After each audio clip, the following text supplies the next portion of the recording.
The history of African leadership cannot be complete without the inclusion of Ellen Johnson Sirleaf, the first female president in modern African history.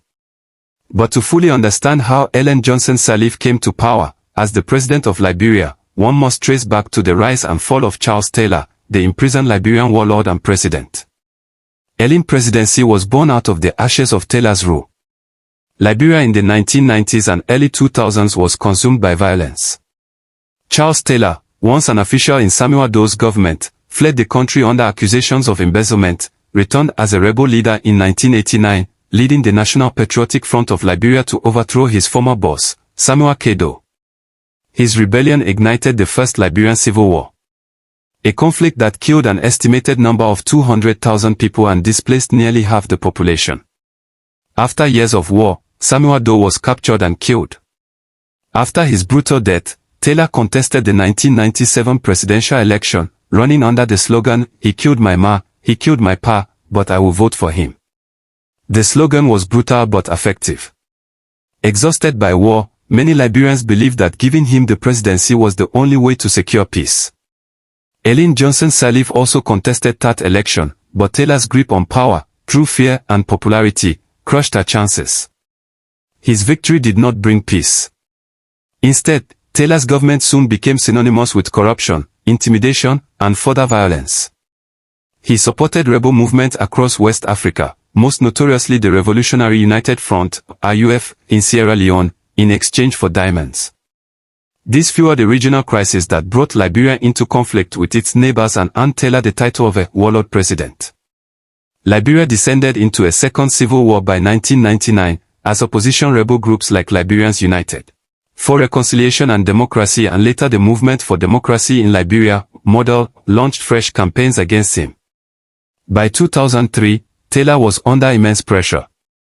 Rebel forces controlled much of Liberia outside Monrovia, and international pressure mounted.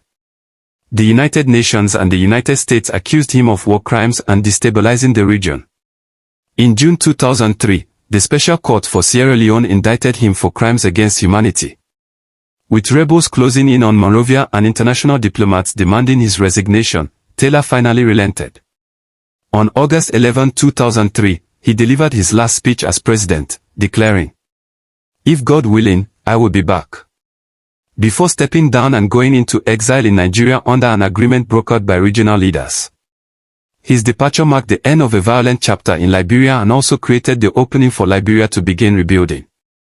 After Taylor's departure, a transitional government was established later that year, under the Accra Comprehensive Peace Agreement, which laid out a roadmap for peace, disarmament, and democratic elections. United Nations peacekeepers flooded into the country to maintain security. It was in this context of fragile calm that Liberia prepared for its first post-war election in 2005.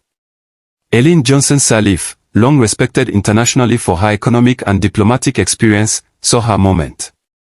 Her campaign was grounded in the promise of change and stability.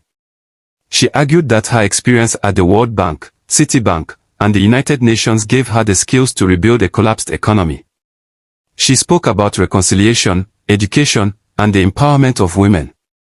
Her strongest rival was George Weah, the football legend beloved by the masses, particularly young people who felt deeply disconnected from the elites. The first round of voting in October 2005 was close, but in the runoff, Sirleaf defeated Weah, securing about 59% of the vote. Her victory was historic.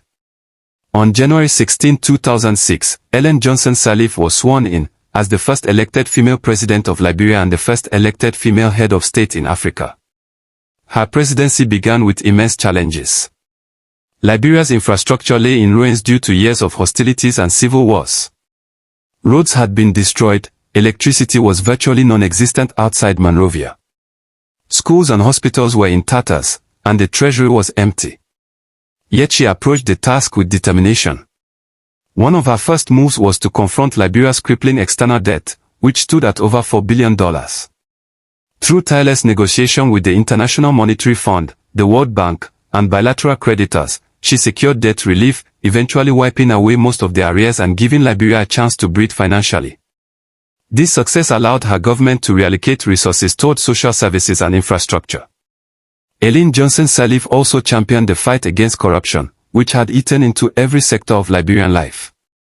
She established the Liberia Anti-Corruption Commission and launched audits of government ministries. Although corruption remained stubbornly persistent, she managed to introduce greater accountability than Liberia had seen in decades. Her ability to bring transparency restored a measure of trust between Liberia and the international community, attracting investment into natural resources such as iron ore and rubber. Infrastructure was a cornerstone of her agenda. Roads that had been impassable since the war were rehabilitated, reconnecting rural areas to Monrovia and reviving agriculture. Electricity, which had gone dark during the Civil War, was gradually restored, beginning with the rehabilitation of the Mount Coffee hydropower plant. For ordinary Liberians, the return of light after years of darkness was one of the most symbolic achievements of Ellen's administration. She did not neglect education and health. Instead, Sirleaf declared education a national priority, with programs to increase enrollment, especially for girls who had been disproportionately denied schooling during the war years. Health services expanded, though the system remained weak and was later tested to its limits during the Ebola epidemic of 2014 to 2015. During the Ebola crisis, Sirleaf's leadership was internationally recognized. She declared a state of emergency, mobilized communities, and worked with foreign partners to contain the disease. Though the crisis revealed the fragility of Liberia's health system, her resolve kept the nation from collapsing entirely. Sirleaf also invested deeply in reconciliation and the role of women. She worked with the Truth and Reconciliation Commission, supported civil society, and appointed women to key leadership positions in government. For Liberian women, who had played a crucial role in ending the war through grassroots peace movements, her presidency was a validation of their power. Internationally, she became a symbol of women's leadership. This was recognized in 2011 when she was awarded the Nobel Peace Prize alongside Lema Bowie and Tawakkol Karman, celebrated for her efforts to secure peace and advance women's rights. Her presidency was not without criticism. Many Liberians complained that corruption persisted, that unemployment remained high, and that some of her appointments favored political allies. Opposition figures accused her of being more responsive to international partners than to grassroots needs. Yet, despite these criticisms, she oversaw one of Liberia's most stable periods since the 1970s. Perhaps her greatest achievement was not any single project or policy, but the fact that under her leadership, Liberia moved from being a failed state to a fragile but functioning democracy. When she stepped down in 2018, after serving 2 terms, she had overseen the first peaceful, democratic transfer of power in Liberia in more than 70 years. George Weah, the man she had defeated in 2005, returned and won the presidency, taking over from her. This peaceful handover alone was a milestone in Liberia's political history.